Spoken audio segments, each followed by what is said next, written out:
तो कुछ लीला ये। अब राम कृष्ण कैसे बने वो कथा सुनो। तो सुनो, बात ऐसी है कि जब राम जी ने रावण को मारा तो आपने सुना होगा कि राम जी के साथ जामवंत जी थे। कौन थे? तो जामवंत जी की दो इच्छाएं थी। कौन सी इच्छाएं थी? पहली, राम मेरी बेटी से आप विवाह कर लो। राम जी बोले नहीं कर सकता, मर्यादा पुरुषोत्तम हूं एक। बोले फिर? अच्छा, मैं आपकी बेटी, चूंकि आप मेरा साथ दिए हैं तो मैं आपकी बेटी से विवाह करने के लिए मैं द्वापर में कृष्ण बनूंगा, तब आपकी बेटी से मैं दूसरा विवाह करूंगा। तो भगवान कृष्ण का जो दूसरा विवाह हुआ था वो जामवंत की बेटी जाम्बवती से हुआ। और जामवंत जी की दूसरी इच्छा क्या? बोले रावण को तो आपने मार दिया, पर पूरी लंका में मेरी बराबरी का कोई मिला नहीं। यदि आप मेरे से दो हाथ कर लो तो मेरी खुजली मिट जाए। राम जी बोले हम आपसे लड़ नहीं सकते, क्योंकि आप भक्त हैं और यहाँ मैं भगवान की भूमिका में हूँ, तो भक्त और भगवान की लड़ाई नहीं हो सकती। तो मैं आपकी ये इच्छा भी द्वापर में पूरी करूंगा।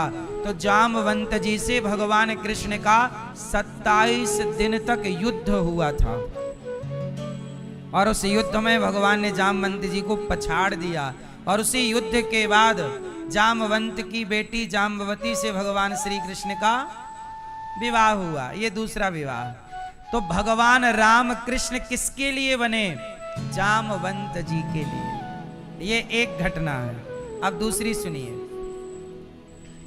त्रेता में जब राम जनकपुर गए और जनकपुर की सखियों ने राम को देखा, सीता जी ने तो माला पहनाया, सीता के तो पति हो गए, पर जितनी सखियां थीं सबके मन में लड्डू फूट रहे थे। क्या हमारे भी ऐसे पति होंगे? क्या प्रभु हमें भी मिलोगे? तब राम सबके मनोभाव को समझ गए। कहा कि इस जन्म में तो मैं आप सबको नहीं मिल सकता, लेकिन आपके लिए मैं अगला अवतार लूंगा कृष्ण, तब आप मेरी गोपियां बनकर आना और मैं गोपी बनकर हर सुख आपको प्रदान करूंगा। इसलिए कभी माखन गोपियों के घर जाकर चुराते हैं, कभी गोपियों की गोद में जाके उछलने लग जाते हैं, कभी गोपियों के बाल पकड़ के भगवान खींचने लग जाते हैं, कभी गोपियों के वस्त्र चुराकर गोपियों को सुख देते हैं, क्योंकि वो सुख देने का वचन पुराना है। और भगवान रास रचाकर गोपियों को परम सुख देते हैं, उनको परम आनंद देते हैं। तो ये भगवान की वो लीला द्वापर की, त्रेता की द्वापर में पूरी हुई। तीसरा, आपको याद होगा राम जी से विवाह करना चाहती थी एक स्त्री, और रावण की क्या नाम था? सूपनखा। वो राम से कहती है आप बहुत सुंदर हैं, मेरे से ब्याह कर लो। राम जी बोले तेरे से सुंदर मेरी पत्नी है, मैं तेरे से क्यों करूं? पुरुषों को ये सेंटेंस याद कर लेना चाहिए, किसी भी स्त्री की तारीफ ना किया करो। आपकी पत्नी ही सबसे सुंदर है, उससे सुंदर कोई नहीं। जो आदमी किसी को ये कहता पकड़ जाए कि तुम बहुत सुंदर हो, समझ लेना कि चक्कर में पड़ेगा।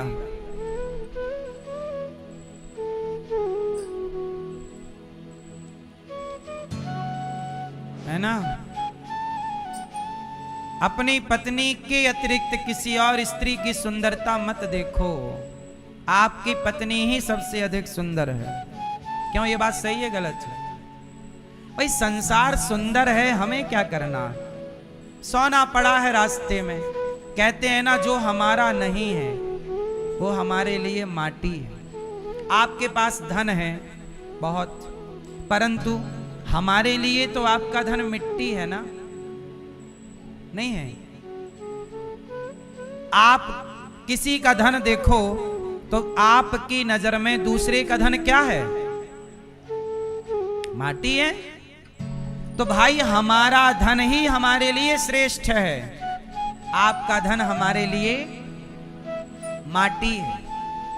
ऐसे हमारी पत्नी ही हमारे लिए श्रेष्ठ है, दूसरे की स्त्री हमारी केवल माँ है, हमारी केवल बहन है, हमारी केवल बेटी है। ये भाव सही है। पर नारी क्या है होती है? पराई स्त्री राम के आगे आई, सूपनखा बहुत सुंदर हो, तो सम पुरुष नमो सम नारी, यह संयोग विधि रचा विचारी। कर लो ब्याह। राम जी बोले नहीं हो सकता। सूपनखा जिद करने लग गई, मैं तो ब्याह करूंगी, तेरे आपसी करूंगी। फिर आप सब जानते हैं नाक वाक कट गई। अच्छा, सूपनखा की नाक क्यों काटी लक्ष्मण जी ने? नाक ही क्यों काटी? हाथ काट लेते, पांव काट लेते, लंगड़ी कर देते। नाक काटी। नाक इसलिए काटी कि यदि हाथ काटते तो इसे बताना पड़ता कि मैं वहां गई थी तो हाथ कट गया। पांव काटते तो बताना पड़ता मैं राम के पास गई थी सो पांव कट गया। नाक इसलिए काटी कि इसे अब बताना नहीं पड़ेगा कि मैं कहां गई थी, लोग देखते ही समझ जाएंगे कि नाक कटाने ही गई थी।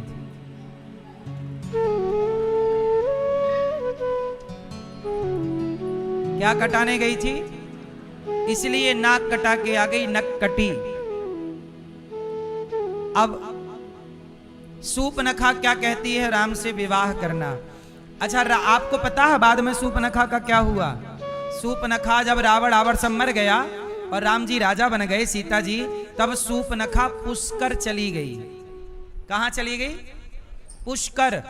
और सूपनखा ने 10,000 साल तक तपस्या की ब्रह्मा जी की। ब्रह्मा जी आए, कहो सूपनखा क्या चाहती हो?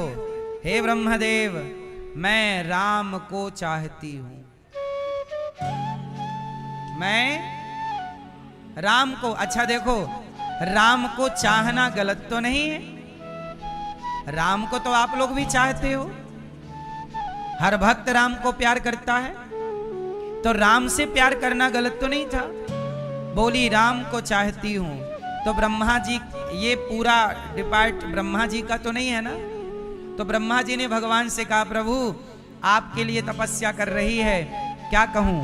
तब भगवान वैकुंठ से, गोलोक धाम से भगवान बोले कि कह दो कि मैं उसे द्वापर में मिलूंगा और द्वापर में उस पर कृपा होगी, करुण दृष्टि होगी, करुणा की दृष्टि।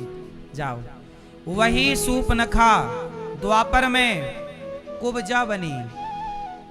क्या बनी? रावण की एक दासी थी जिसका नाम था कुब्जा, जो रावण के लिए चंदन घिसती थी। और आज भगवान जब पहुंचे ना मथुरा, तो कुब्जा से मांग रहे हैं चंदन, सुंदरी चंदन। वो कुब्जा पिछले जन्म में कौन थी? तो कुब्जा पर भगवान ने कृपा की, उसकी कुवड़ ठीक की और उस पर कृपा की, और उसने प्रभु को पति के रूप में देखा। तो कहने का अर्थ ये है कि इतने सारे पेंडिंग काम राम के थे, जो जिनके लिए उनको अवतार लेना जरूरी था। इसलिए राम ही कौन बन गए? इसलिए जो समझदार सत्संगी भक्त होगा वो राम में और कृष्ण में कोई अंतर। अब कुछ लोग राम कृष्ण को भी अलग अलग मानते हैं। भाई रूप ही अलग अलग है, नाम ही अलग अलग है, लीलाएं अलग अलग हैं, पर जो राम और कृष्ण हैं वह दोनों एक ही हैं। पर अज्ञानी लोग दो मान लेते हैं। कुछ लोग क्या कहते हैं कि राम जी की 12 कलाएं हैं, कृष्ण जी की 16 कलाएं हैं। ऐसा सुनते होंगे आप। कितनी कलाएं सुनते हैं? ये कलाएं राम कृष्ण की नहीं है। अब एक्चुअली क्या है, लोग पूरी बात नहीं समझते और ना सत्संग के द्वारा पूरा ज्ञान जानना चाहते। कलाएं राम की और कृष्ण की नहीं है, भगवान की कलाएं तो अनंत हैं। कितनी हैं? अनंत कलाएं, 16-12 में क्या तौलते हो। ये कलाएं, राम जी सूर्यवंशी हैं तो सूर्य की कलाएं 12 होती हैं, तो लोगों को लगा राम के 12 कला है। कृष्ण चंद्रवंशी हैं तो चंद्रमा की कलाएं 16 होती हैं, वो कलाएं चंद्रमा की हैं, वो कलाएं सूर्य की हैं, ना कि राम की और ना कि कृष्ण की। अब ये सूर्य की 12 कलाएं, कलाएं मतलब 12 राशियां। कितनी राशियां हैं? 12 राशियां हैं, मेष इत्यादि। देखो आप, इन राशियों में सूर्य चलते रहते हैं। नहीं कहते आज सूर्य जब मकर में पहुंचे तो मकर संक्रांति होगी, कर्क में पहुंचे तो मीन में पहुंचे, मेष में पहुंचे, वृश्चिक में पहुंचे, कन्या राशि में पहुंचे, ऐसे हैं। तो सूर्य भगवान कितनी राशियों में विचरण करते हैं, इसलिए सूर्य की कलाएं 12 हैं। ये कलाएं किसकी हैं? ना कि राम की। चूंकि राम सूर्यवंशी हैं तो लोग उन्हें सूर्य की 12 कलाओं को राम की 12 कला मान लेते हैं। अच्छा, चंद्रमा की कलाएं कितनी हैं? कौन कौन सी? अमावस्या, अमावस्या, फिर पहली प्रतिपदा, द्वितीय, तृतीय, चतुर्थी, पंचमी, मतलब हर दिन का चंद्रमा अलग होता है। प्रतिपदा चंद्रमा, अमावस्या का चंद्रमा बिल्कुल लापता। बोलो हाँ। प्रतिपदा का थोड़ा सा, द्वितीय का थोड़ा ज्यादा, तृतीय का थोड़ा और बड़ा, चतुर्थी, पंचमी, षष्ठी, सप्तमी, अष्टमी, नवमी, दसवीं, एकादशी, द्वादशी, त्रयोदशी, चतुर्दशी और फिर पूर्णिमा। पूर्णिमा का पूरा। तो चंद्रमा की कलाएं कितनी हो गई? पहली तिथि से पूर्णिमा तक 15 और एक अमावस्या, टोटल तो 16 कलाएं चंद्रमा की हैं। क्योंकि कृष्ण चंद्रवंशी हैं तो लोगों को लगता है कि 16 कलाएं कृष्ण की हैं, जबकि भागवत जी में लिखा है कि जब भगवान सांदीपनी जी के यहाँ पढ़ने गए तो वहां 64 कलाएं सीख कर आए। कितनी? 64। तो जिनकी कलाएं ऑलरेडी लिखित में 64 हों, उन्हें अज्ञानी लोग 16 कला बताते हैं। समझो ना आप। इसलिए भगवान, अब सुनो, भगवान राम, अब एक कथा और है। अच्छा आपको बताऊं, अभी मैंने क्या बोला, यशोदा के कृष्ण अलग हैं और देवकी के कृष्ण। एक्चुअली क्या थी कि यशोदा माँ के भगवान की पहली प्लानिंग अलग थी, बाद में भगवान की प्लानिंग चेंज हो गई। प्लानिंग क्या थी? पहले प्लानिंग ये थी कि भगवान कृष्ण यशोदा के पुत्र बनकर प्रकट होंगे। सुनना, अब प्लानिंग किसके द्वारा चेंज हुई वो आपको कथा बताऊंगा। पहली प्लानिंग क्या थी कि मैं किसका बेटा बनूंगा?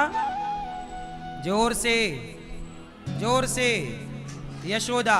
लेकिन बाद में जरा सी प्लानिंग चेंज हो गई। और चेंज क्या हुई कि बीच में माता कैकेयी माता घुस गई। कौन माता? अब ये कहां है तो सुनो। जब राम जी वनवास में चित्रकूट में थे तो राम से मिलने माता कैकेयी आई। कौन आई? माता कैकेयी।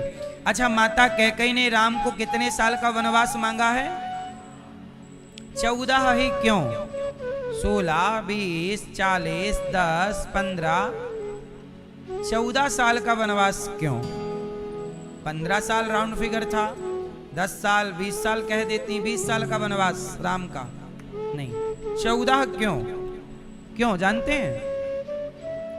14 साल का वनवास इसलिए मांगा था माता कैकेयी ने क्योंकि जिस दिन राम जी वनवास गए उस दिन से रावण की उम्र 14 साल ही बची थी। इसलिए जिस दिन राम जी ने रावण को मारा उसी दिन राम जी अयोध्या आए थे। पता है आपको? बताओ दीपावली क्यों मनाई जाती है? गलत उत्तर है ये। हम लोगों ने निबंध में भी यही लिखा है कि राम जी के आने से दीपावली मनाई जाती है, पर वास्तविक में ये बात सत्य नहीं है। ये बात पढ़ाई जाती है स्कूलों में, पर ये बात सत्य नहीं है। सत्य ये है कि दीपावली इसलिए नहीं मनाई जाती कि राम जी आए।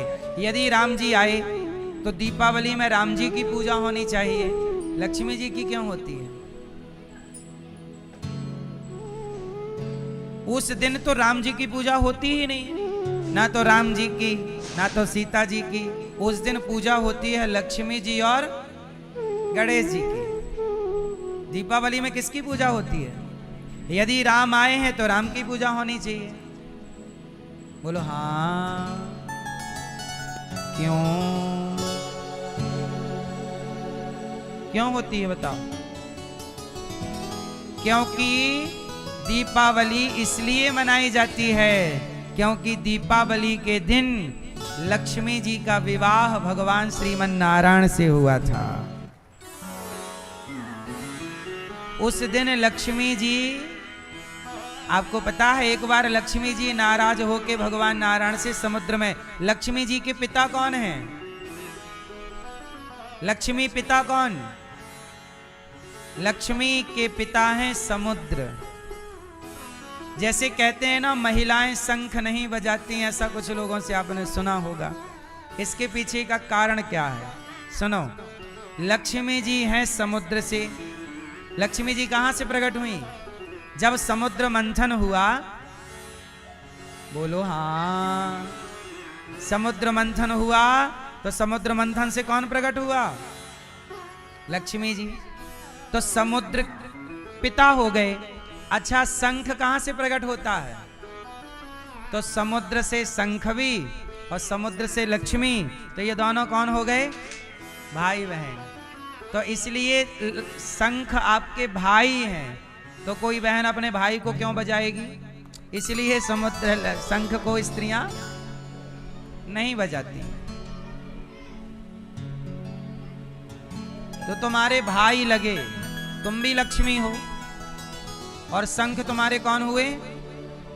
इसलिए शंख तुम्हारे भाई हैं। तो लक्ष्मी जी प्रकट हो गई और लक्ष्मी जी का विवाह जब, अच्छा आपने दीपावली के पहले एक त्योहार और आता है, धनतेरस। धनतेरस क्यों मनाई जाती है बताओ? क्योंकि उस दिन समुद्र मंथन से भगवान धनवंतरी प्रकट हुए थे अमृत लेकर के। कौन प्रकट हुए? धनवंतरी भगवान प्रकट हुए अमृत का कलश लेकर।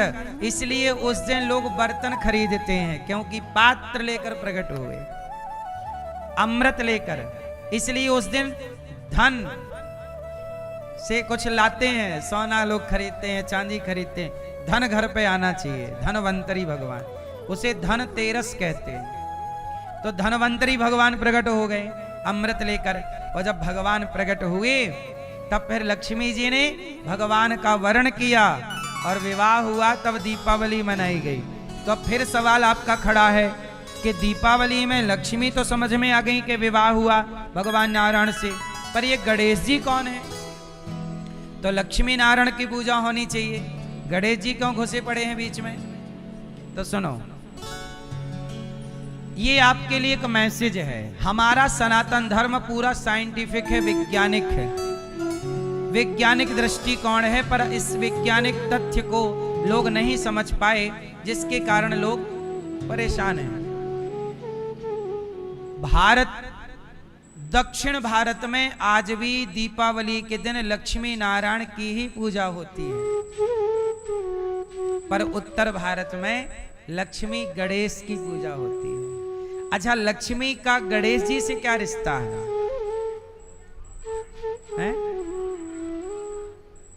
ठीक है,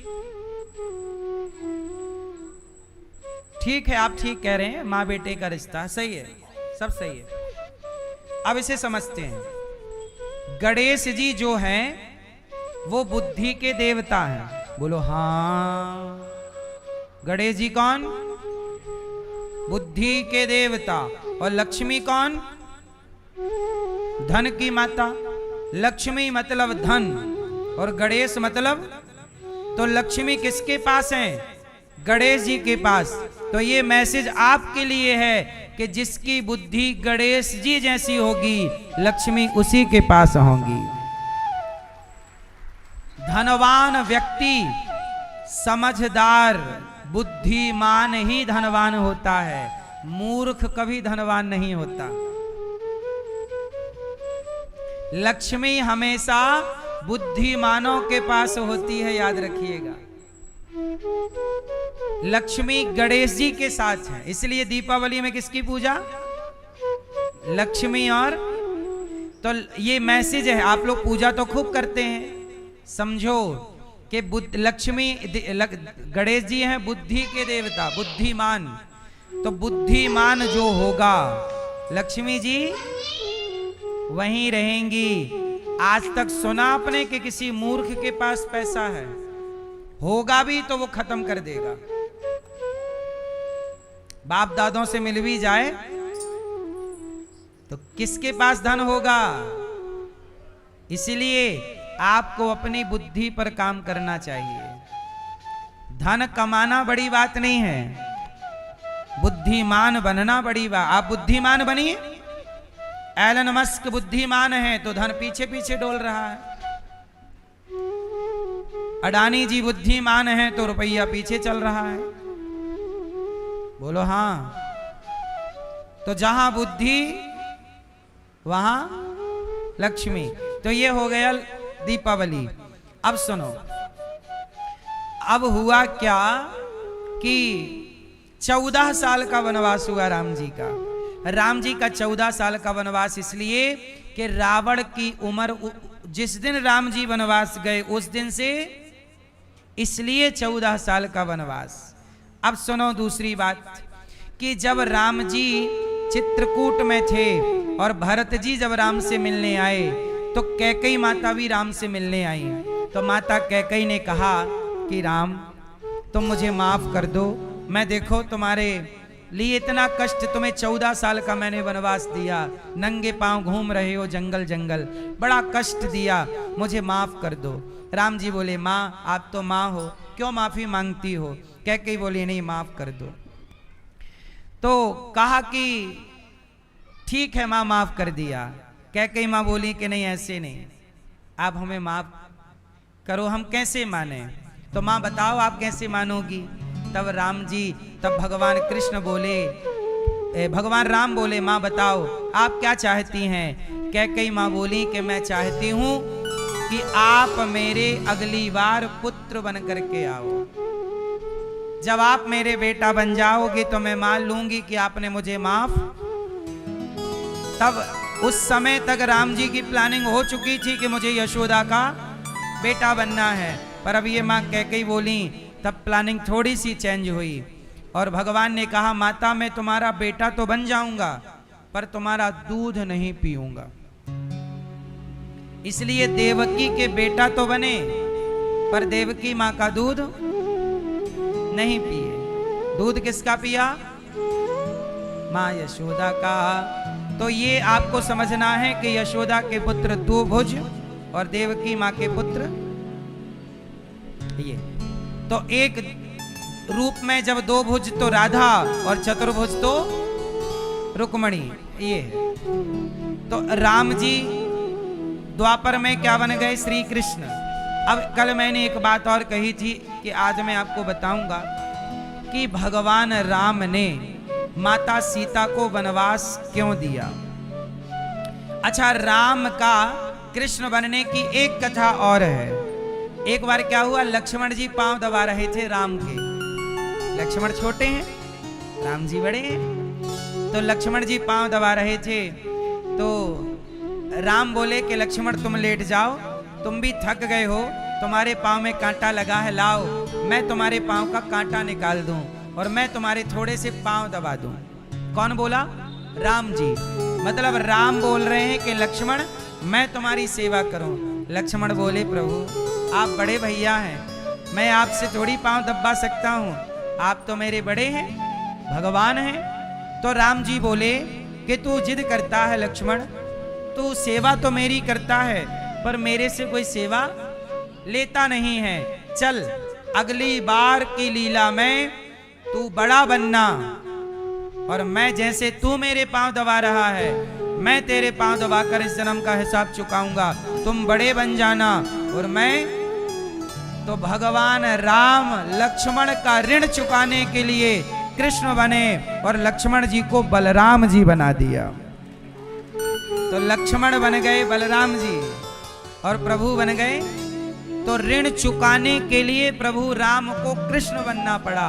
तो ये राम के कृष्ण होने की कथाएं, एक कार्य नहीं होता, बहुत सारे कार्यों की सिद्धि के लिए एक अवतार होता है। एक अवतार के बहुत हेतु मतलब बहुत कारण होते हैं। अब एक सवाल राम जी पर है। आजकल लोग राम जी पर क्या आरोप लगाते हैं कि राम तो सीता जी को वनवास भेज दिए।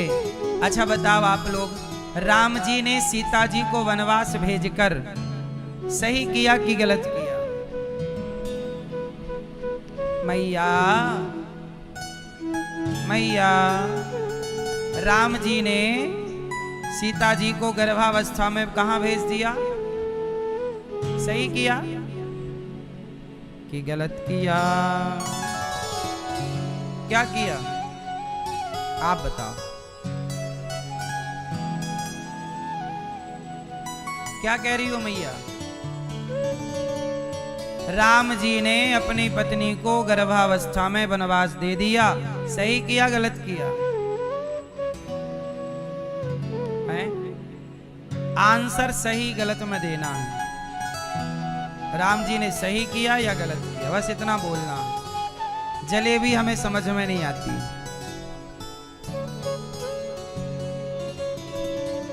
बगल वाले से पूछ लो।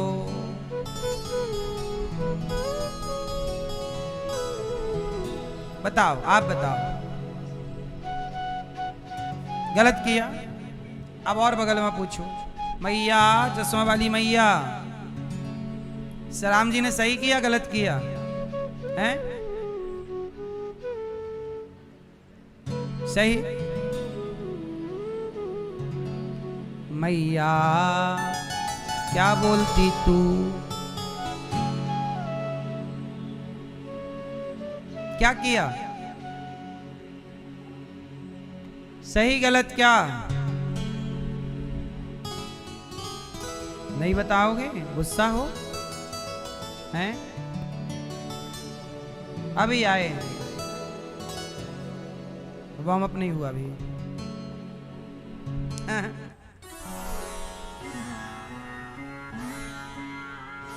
सुनो, भगवान राम जो करते हैं सही ही करते हैं। भगवान थोड़ी गलत करते हैं, गलत इंसान करता है, भगवान नहीं। तो फिर आप कहोगे कि यदि भगवान ने सही किया तो अपनी पत्नी को गर्भावस्था में कौन घर से निकालता है? तो भाई सच्ची बताएं, सवाल ही गलत है। राम ने अपनी पत्नी को निकाल दिया, ऐसे आरोप लगता है? ये सवाल ही गलत है। तो सही क्या है? राम ने अपनी पत्नी को घर से निकाला ही नहीं। वाल्मीकि रामायण पढ़ लीजिएगा। तो नहीं निकाला तो फिर सीता जी तो गई थी वहां वाल्मीकि जी के आश्रम में, लवकुश वहीं हुए। हाँ गई तो थी, पर राम के कहने से नहीं। सच बताओ, सीता जी किसके कहने से वहां गई थी? जोर से। वाल्मीकि रामायण पढ़ेंगे तो वहां एक कथा है कि जब सीता जी गर्भवती थीं तो राम जी को कहा, प्रभु आओ। राम जी आए तो सीता जी बहुत खुश थी। तो राम जी बोले, सीता आज बहुत खुश हो, क्या बात है? तब सीता जी ने कहा कि प्रभु आप पिता बनने वाले हैं। आप ये खुशखबरी राम जी ने सुनी पहली बार। किससे? सीता जी से, कि आप पिता बनने वाले, मैं गर्भवती हूं। राम बहुत प्रसन्न हुए। और राम की तो पूर्वजों की मर्यादा है वचन। सीता मैं तुम्हें वचन देता हूं, कुछ मांग लो। तुमने मुझे खुश किया है कि तुम मेरे पुत्र की मां बनने वाली हो, कुछ मांग लो मेरे से। तो सीता जी ने क्या मांगा वो सुनना। ये बात लोग नहीं जानते, पूरी घटना नहीं जानते, इसलिए लोग कुछ भी राम पर आरोप लगा देते हैं। अब सच्चाई क्या है वो सुनो। राम जी ने सीता जी से कहा कुछ मांगो, तो सीता जी ने मांगा क्या? हे प्रभु, मैं आपसे यही वरदान चाहती हूं कि मेरे जो बच्चे हैं वो इस अयोध्या में जन्म ना लें। इस अयोध्या में जन्म ना लें। क्यों? क्यों सीता, क्यों? क्योंकि यहां का वातावरण अच्छा, क्या अच्छा नहीं है? क्यों? आप देख लो ना, कैकेयी मां, कल की घटना है ये घटना। ये खुशखबरी देने से एक दिन पहले एक घटना घट गई थी सीता जी के साथ। कल मतलब आज तो मिल रहे हैं राम सीता, तो सीता जी बोली कल की बात देख लीजिए ना आप। तो कल क्या घटना घटी आप कहो तो बताऊं। तो कल एक घटना घट गई सीता जी के साथ। सीता जी के कमरे में माता कैकेयी आई और कैकेयी जी ने कहा कि सीता ये बता कि रावण कैसा दिखता था, दिखने में कैसा था? सीता जी ने कहा कि मैंने तो देखा नहीं रावण को, क्योंकि रावण मुझे चुरा कर ले गया। जब भी मैं रावण से बात करती तो तिनका लेकर बात करती थी। तृणधरियोट कहत वैदेही। मैंने रावण को, देखो सीता जी की मर्यादा, उन्होंने पर पुरुष को देखा ही, कुछ तो देखा होगा। कैकेयी पूछ रही है कुछ तो। हाँ, जब रावण ने मुझे चुराया था, जब रावण ने मेरा अपहरण किया, तब मेरी पलकें झुकी थीं, तब मैंने रावण के पांव का अंगूठा देखा था, अंगूठा पांव का। तो जरा सीता जी को एक कलम दे दी कैकेयी मां ने, कलम, दीवार में जरा बनाओ रावण का पांव का अंगूठा कैसा दिखता था। तो सीता जी ने रावण के पांव का अंगूठा दीवार पे बनाया। कैकेयी बोल रही है बनाओ, बना दिया, पांव का अंगूठा बन गया। पेंटिंग, चित्रकारी कर दी मां ने। अब तभी मां सीता को कौशल्या जी ने याद किया। तो दासी ने कहा मां आपको मां बुला रही है। तो सीता जी चली गई अपने कमरे से निकलकर कौशल्या जी से मिलने। तभी माता कैकेयी ने सीता जी के कमरे में आकर देखा कि पांव का अंगूठा बना है। अच्छा, सीता जी कैकेयी मां ने रावण को देखा था। कैसे देखा? जब रावण मरा तो रावण का मरने के बाद अयोध्या के लोगों ने चित्र बनाया। जो पेंटिंग करना जानते थे, चित्रकार थे, उन्होंने रावण के बारे में सुन रखा था।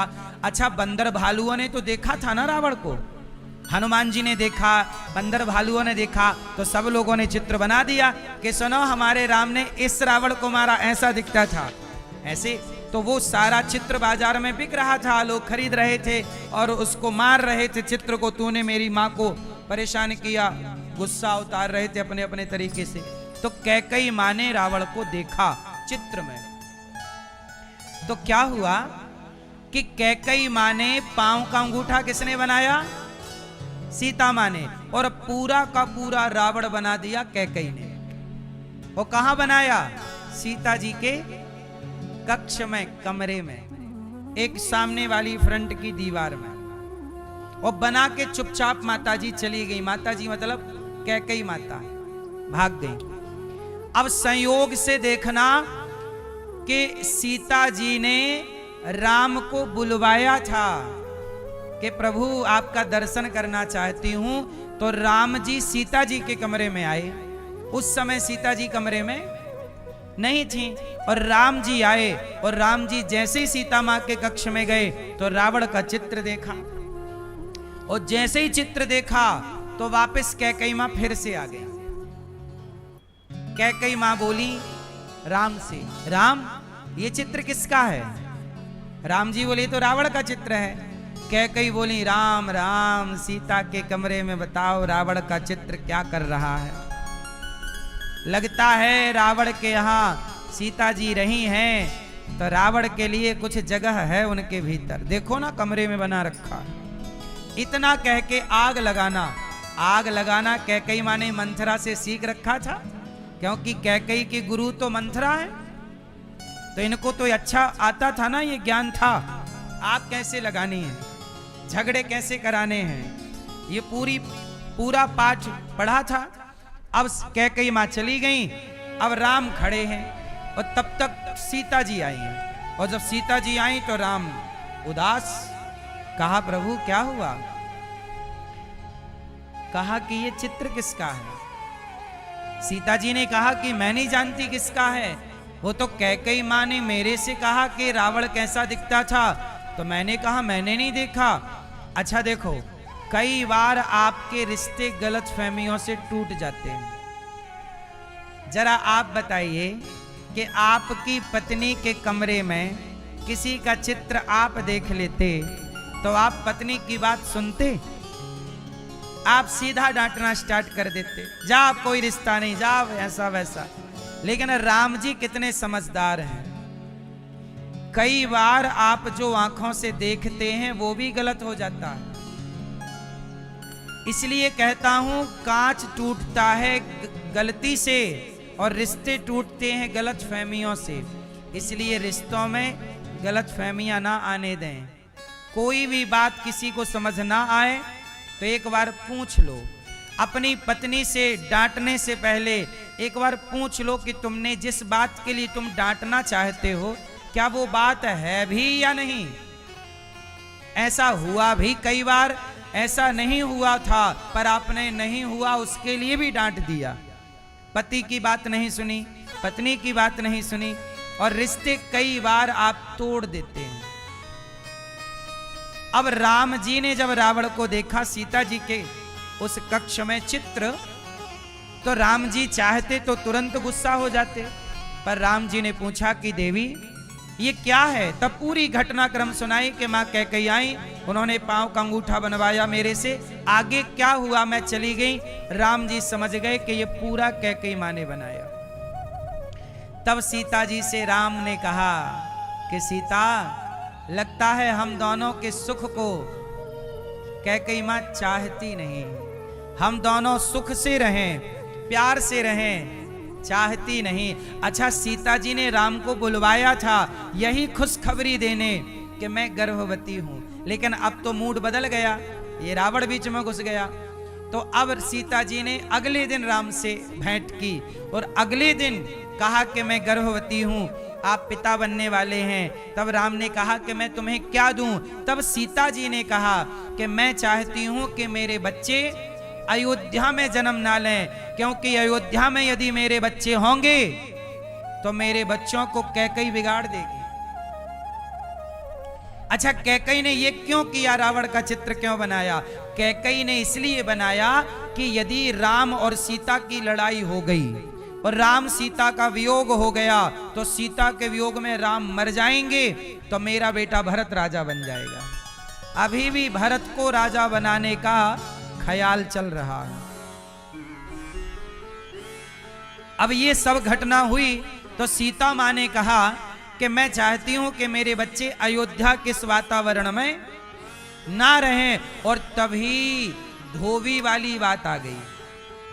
एक धोबी ने अपनी पत्नी से कह दिया, एक वस्त्रक ने अपनी पत्नी से कह दिया कि मैं तुझे स्वीकार नहीं करूंगा, तू रात को पता नहीं किसके पास थी। उसकी पत्नी रात को घर आ रही थी, वो काम करती थी अयोध्या में किसी के घर, तो वो रात को जैसी शाम को चली तो पानी गिरने लगा, तो नाव चली नहीं पानी में, तो वो केवट के यहाँ उसकी पत्नी रात भर रुक गई। वो सवेरे गई तो उसने कहा कि मैं तुझे स्वीकार नहीं करूंगा, तू अपवित्र है, पता नहीं किसके साथ रहकर आई। अब वो धोबी अपनी पत्नी को लेकर राम जी के दरबार में आ गया, महाराज न्याय करो, मेरी पत्नी साफ है, शुद्ध है कि अशुद्ध है, कैसे न्याय होगा। तो राम जी ने कहा कि भाई न्याय तो ये है कि तेरी पत्नी पर तेरे को भरोसा नहीं है क्या? पहली बात तो तू घर पर बैठा है, पत्नी से काम करा रहा है, और दूसरी बात यह है कि जब पत्नी पर भरोसा है, प्रेम है, जहां प्रेम है, भरोसा है, वहां ये सब बातें नहीं होती। अरे पानी गिरने लगा, वो कह तो रही है कि केवट के यहाँ थी, केवट की पत्नी को बुलाया, उसने भी गवाही दी कि हाँ महाराज ये मेरे पास थी, मेरी कुटिया पर थी। तो केवट की पत्नी और ये दोनों सो रही थी साथ में, स्त्रियां स्त्रियां, इसमें दोष क्या है?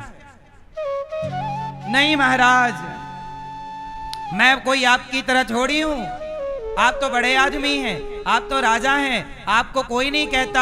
आप तो रावण के यहाँ पत्नी आपकी थी, आपने रख लिया, आपको कोई नहीं कहेगा, पर मैं तो छोटा आदमी हूं, मुझे सब लोग कहेंगे कि तेरी पत्नी तो रात भर पता नहीं कहां थी, लांछन लगाएंगे। मैं नहीं सुन सकता महाराज, मैं कपड़ों में दाग धुलता हूं, धोबी हूं, मैं चरित्र का दाग नहीं सहन कर सकता।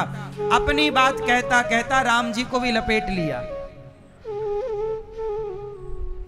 सीता जी को भी लपेट लिया कि तुम्हारी पत्नी खुद रावण के यहाँ थी, आपने रख लिया क्योंकि आप बड़े आदमी हो, आपको थोड़ी कोई कुछ कहेगा। राम जी बोले देखो, कुछ लोगों का मुंह है तो कुछ भी बोल देते हैं, इसलिए कहता हूं कुछ भी ना बोला करिए। मैया टाइम हो गया, कहीं जाना नहीं? अब राम जी, अच्छा देखो, कैकई मां का वो रावण का पुतला बनाना और यहां पर धोबी का कहना, अब एक साथ ये सारा खेल चालू हो गया। अब आप ही बताइए कि राम एक राजा है, यदि राम सिर्फ पति होते तो किसी के कहने से ना भेजते, पर राम राजा है, तो राजा का धर्म बताइए, प्रजा की बात सुने राजा की परिवार की बात सुने? आप कैसा राजा चाहते हैं, प्रजा की बात सुनने वाला राजा या परिवार की बात सुनने वाला राजा? तो राम जी ने सुनी तो प्रजा की, फिर भी लोग आरोप राम पे लगा रहे हैं। फांसी दोनों तरफ से है। ममता मैया प्रजा परिवार की बात, परिवार के ना चक्कर में चली गई, भतीजे के चक्कर में। मैया, ममता मैया परिवार के चक्कर में निपट गई। आप कहते हो कि राजा प्रजा की सुने, तो प्रजा की राम जी ने सुनी, तो आप लोग राम जी को भी उल्टा कहते हैं। आदमी करे तो करे क्या, परिवार की सुने तो फांसी, प्रजा की सुने तो फांसी, मतलब दोनों तरफ से दुनिया सुनाती।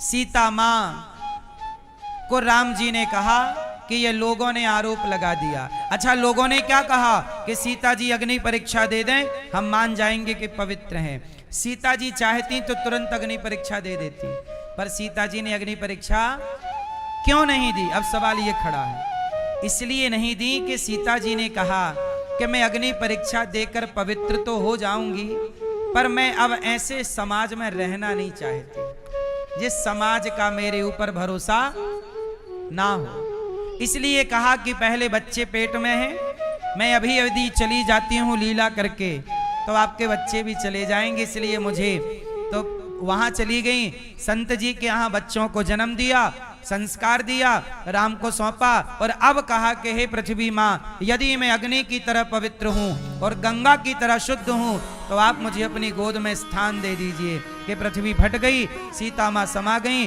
और आज धोबी का और संसार का मुंह बंद हो गया कि ये पवित्र हैं, हमने बेकार ही लांछन लगाया।